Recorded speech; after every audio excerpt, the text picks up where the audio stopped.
ijazah terakhir dan transkrip. Yang keempat, SK awal sampai dengan SK akhir. Halo, assalamualaikum warahmatullahi wabarakatuh teman-teman. Selamat malam, bagaimana kabarnya? Semoga sehat selalu ya. Ketemu lagi dengan channel Almahya dengan saya Andika Saputra. Nah teman-teman, pada malam hari ini saya akan memberitakan informasi dari ayobandung.com yang mengangkat judul bahwa nasib honorer 2023 lebih jelas. Ini arahan resmi BKN agar jadi P3K. Ya, ini sekali lagi dari ayobandung.com ya. Nah, di sini teman-teman kita lihat beritanya. Status tenaga honorer yang resmi dihapus pada tahun mendatang ya,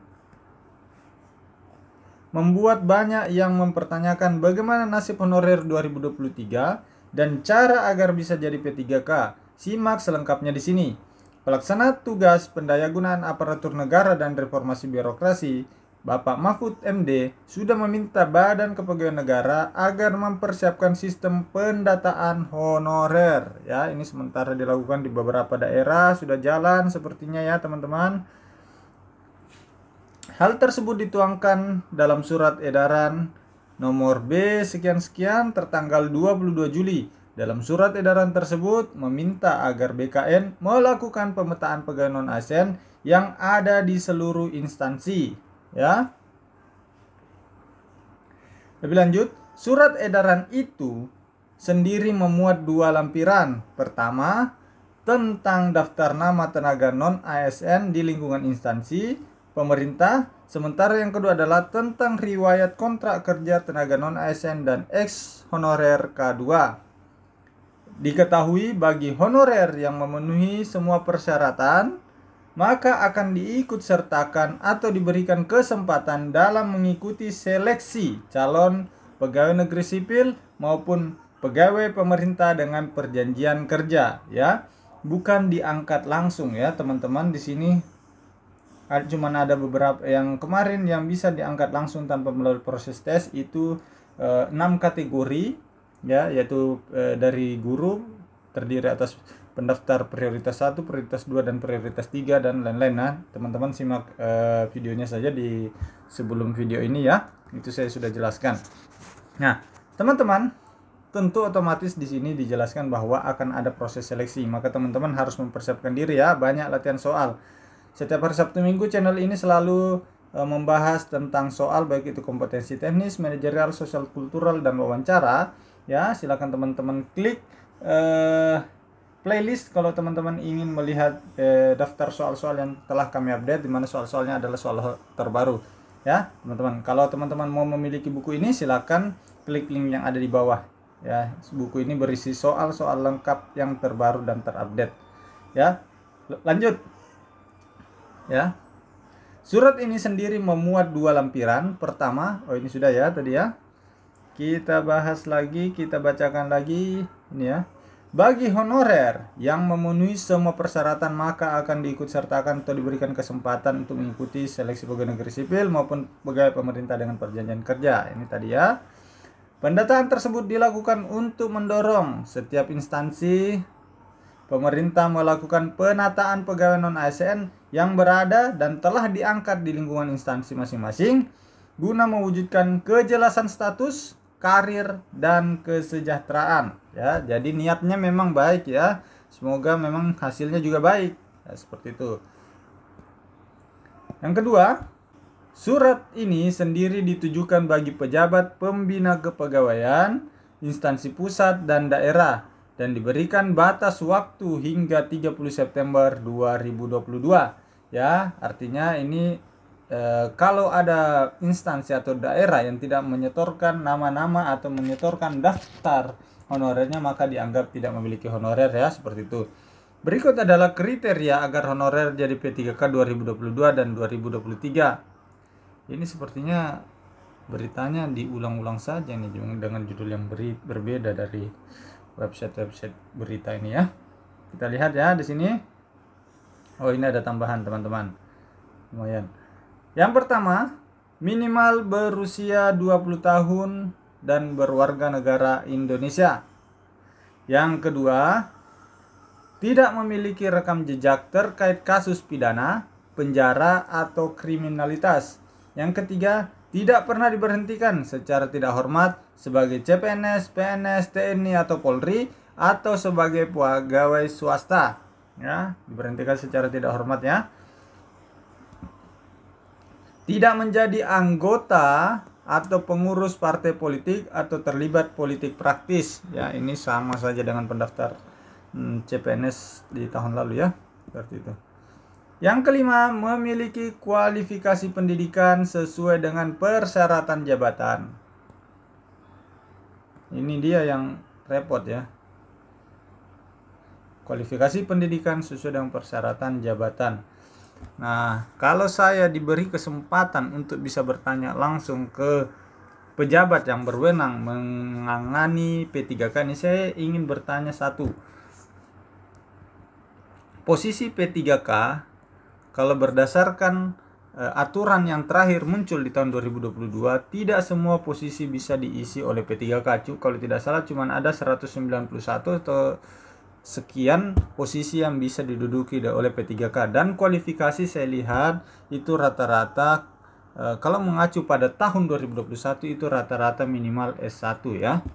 Nah, bagaimana teman-teman kita yang SMA? Seperti apa nanti solusinya? Itu yang mau sekali saya tanyakan, tapi sampai sekarang saya belum bisa mendapatkan jawabannya. Saya selalu berusaha mencari, tapi sampai sekarang belum mendapatkan jawabannya. Yang keenam, memiliki kompetensi yang dibuktikan dengan sertifikat keahlian tertentu yang masih berlaku dari lembaga profesi yang berwenang untuk jabatan yang mempersyaratkannya. Ini juga sudah saya bahas di beberapa video yang lalu. Jadi misalnya untuk posisi pengadaan barang dan jasa itu misalnya harus memiliki wajib memiliki sertifikat barjas atau barang jasa. Jadi ada. Terus kalau misalnya perawat harus memiliki STR, seperti itu ya, syarat-syarat untuk mendaftar P3K di posisi tertentu ya. Yang ketujuh, sehat jasmani dan rohani sesuai dengan persyaratan jabatan yang dilamar. Oke. Terus selanjutnya halaman ketiga kita baca. Lanjut, untuk tenaga honorer yang bisa mengikuti seleksi P3 harus juga memenuhi syarat yang sudah ditetapkan dalam surat edaran Menpan RB yang dirilis pada 22 Juli 2022 ya. Ini teman-teman pasti sudah tahu semua. Syaratnya diantaranya, tenaga honorer yang dimaksud adalah tenaga honorer kategori THK 2 terdaftar dalam database BKN dan telah bekerja di instansi pemerintah. Terus yang kedua, menerima honorarium dengan mekanisme pembayaran langsung yang berasal dari APBN untuk instansi pusat dan APBD untuk instansi daerah. Telah diangkat paling rendah oleh pimpinan unit kerja. Telah bekerja paling singkat 1 tahun pada tanggal 31 Desember 2021.